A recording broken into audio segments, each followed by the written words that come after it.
Hello and welcome back to this NCSL and DC e-video update. I'm so glad to have with me Ben Hush, who is the Committee Director for the Natural Resources and Infrastructure Committee here at NCSL. Now, something that, of course, we've been following very closely here at NCSL and has been in the media all over is talking about RealID. Yep. Now, just the other week, Homeland Security came out with a ruling. What did that ruling say?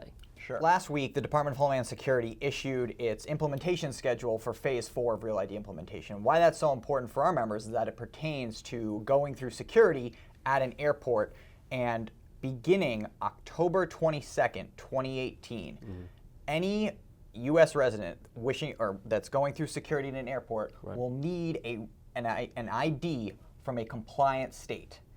Then, on October 1st, 2020, any person trying to go through security in an airport will need a compliant ID. And the difference there, and the important difference there, is that you may not have a compliant ID on January 22nd, 2018, but your state may be compliant with it. But by October 1st, 2020, you will need a compliant ID.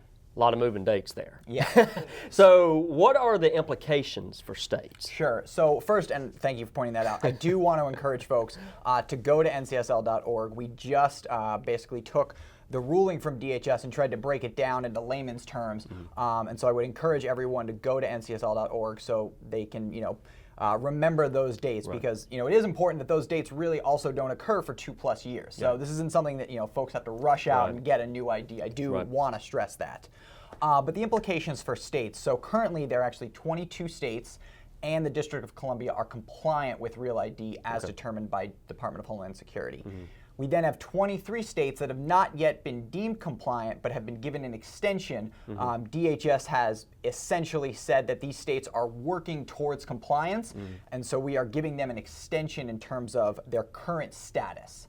There are then 5 states and 1 territory that have been deemed by DHS to not currently be in compliance. So those states and territory definitely have some work to do going forward. Sounds like it. So is there anything else you want to add? I mean, this is a very complex issue.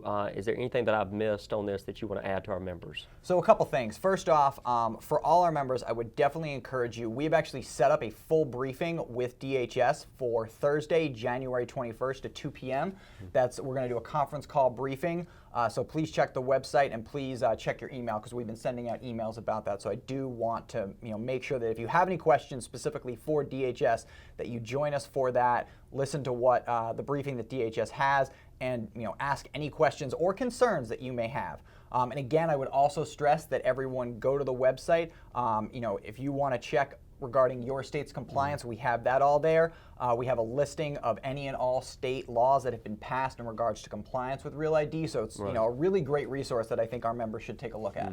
Ben, thank you so much for joining us. And me. just like Ben said, all this information is available on our website, www.ncsl.org. We will continue to follow this issue as we always have been for our members. Ben, I think that's a wrap. Thank you so much.